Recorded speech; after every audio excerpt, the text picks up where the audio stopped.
시편 37편 성경 본문을 통해 믿음은 마음으로 의지하는 것만 아니라 삶을 맡기는 것이다 라는 제목으로 말씀을 살펴보겠습니다. 이 신앙이라는 것을 마음속에 생기는 지식적이거나 감정적인 것으로 제한해서는 안 됩니다. 물론 성경에 행위가 아닌 믿음으로 구원 얻는다는 말씀이 있죠. 그래서 이 믿음의 어떤 행함이 빠지는 것으로 오해하는 경우가 있습니다. 그런데 이신칭의라는 말은 율법을 지킴으로 구원을 얻지 못한다는 말은 율법의 특정한 내용을 지킴으로써 구원을 얻으려고 하지 말라는 겁니다. 이 율법의 특정한 내용이란 건 뭐냐면 바울 당시에 특별히 음식법, 할례, 절기와 같은 것들입니다. 레위기에서 금지하는 음식을 먹지 말라. 할례 받아라. 아브라함에게 할례 받으라고 하는 것처럼 그 말씀을 지키는 것. 절기, 유월절, 초막절, 오순절 이런 절기를 지키는 것, 이런 것들을 통해 유대 민족을 다른 민족과 구별하는 것. 좀 더 정확히 말하면 유대교인을 다른 종교인과 구별해주는 어떤 종교적인 행위, 그 행위가 구원에 꼭 필요한 것이 아니다. 그것을 통해 구원을 얻으려고 하지 말라라는 의미입니다. 복음은 행위가 아니기 때문입니다. 그런데 행위로 구원을 얻지 못한다는 말을 믿음의 영역을 감정의 영역과 지식의 영역으로만 축소한다는 그런 의미로 오해해서는 안 됩니다. 믿음은 하나님과 관계를 설명하는 말입니다. 하나님의 존재를 인정하는 것이 믿음의 전부가 아닙니다. 하나님이 어떤 분인가 분명히 알아야 합니다. 하나님이 전능하시고 신실하신 정의와 사랑의 하나님이시다. 그러므로 내가 그분께 나의 삶을 맡기고 교제하고 따르겠다 라는 이 결단까지가 믿음입니다. 그러니까 종교적 율법적 규례가 아닌 하나님과 관계를 통해서 내가 그분을 닮아가는 삶의 변화는 믿음에 이미 포함된 개념이라는 겁니다. 믿음의 진실성 여부는 그러므로 삶에서 드러날 수밖에 없습니다.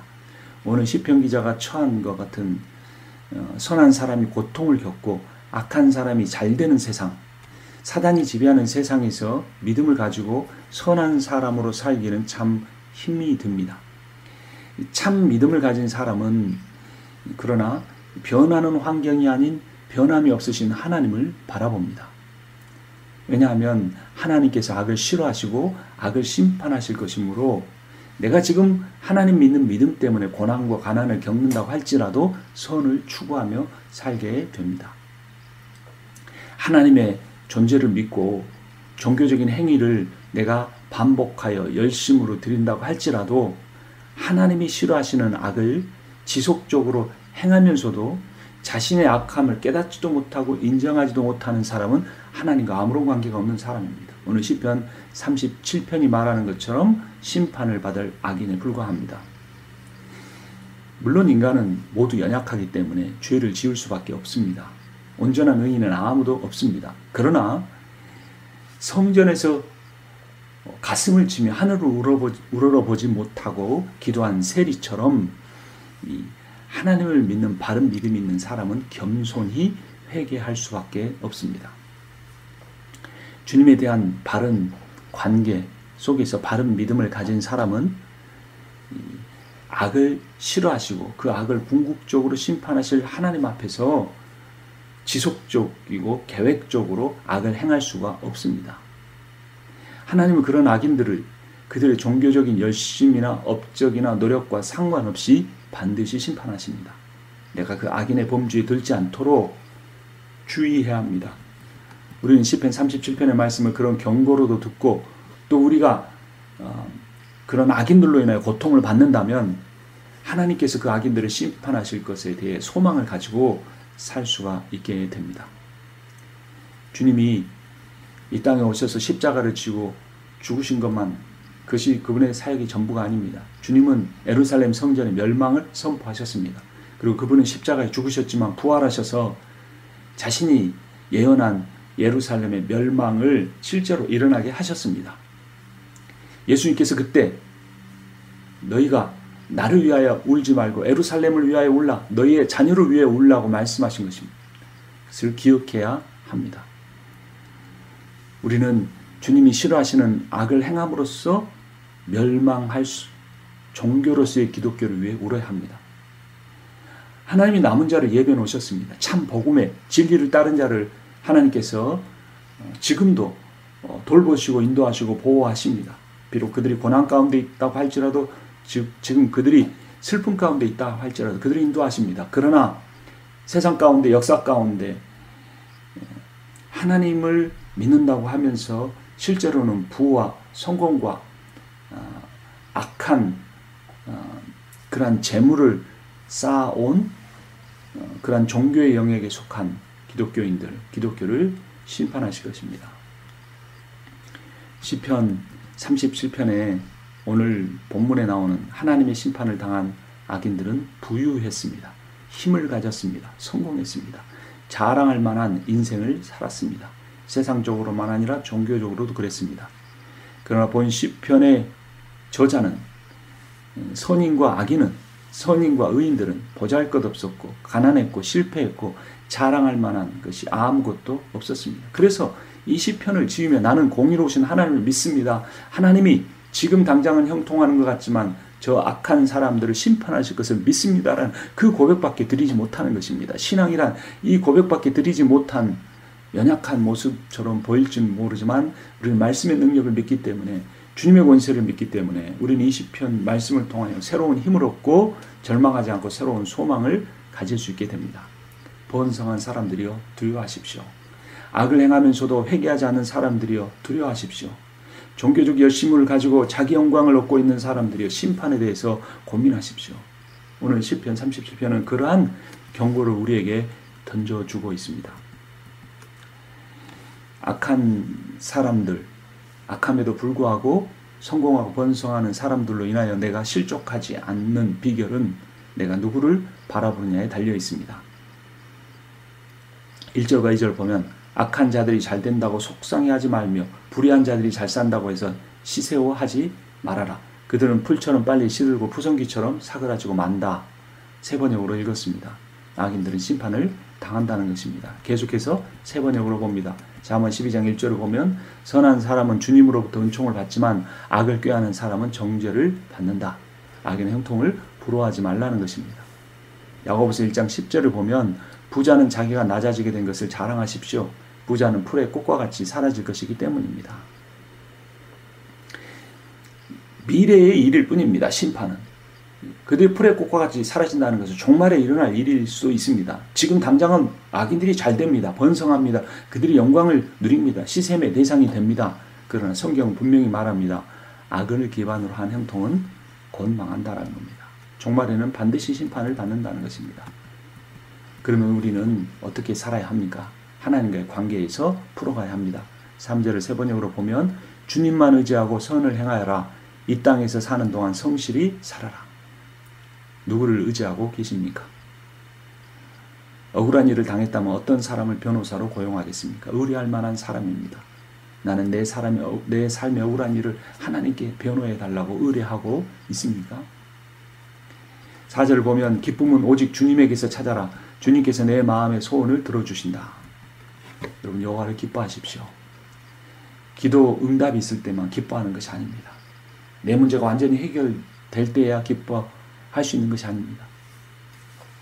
우리는 고난 가운데 있을 때, 연약한 가운데 있을 때 그때 주님을 온전히 더 바라볼 수 있으므로 고난 가운데에서도 기도 응답이 아직 이루어지지 않는 때에도, 내 문제가 완전히 해결되지 않는 때에도 주님을 찾고 기뻐할 수 있습니다. 그분만이 내 마음의 소원을 들어주실 수 있기 때문입니다.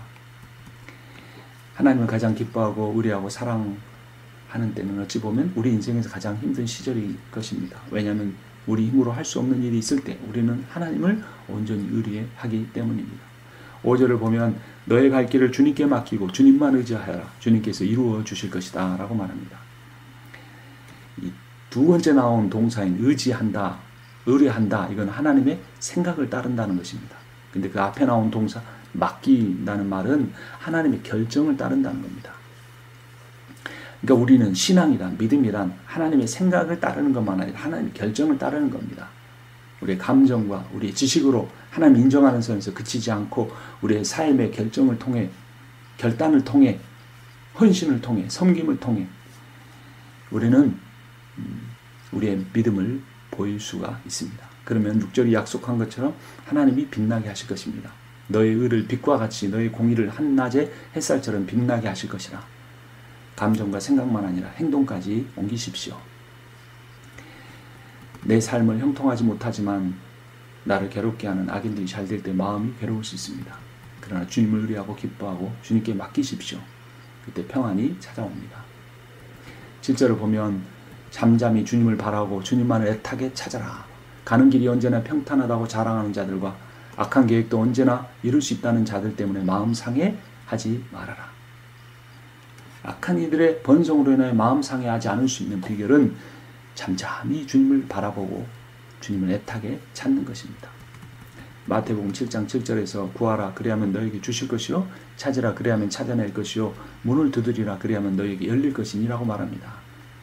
구하는 것만 아니라 마음속으로 구하는 것만 아니라 행동으로 옮겨 찾아다니는 겁니다. 그리고 이것이다 이게 진리다라고 할 때 그것이 열릴 때까지 두드리는 것입니다. 그러면 마태복음 7장 11절 너희가 악한 자라도 좋은 것으로 자식에게 줄 줄 알거든 하물며 하늘에 계신 너희 아버지께서 구하는 자에게 좋은 것으로 주시지 않겠느냐.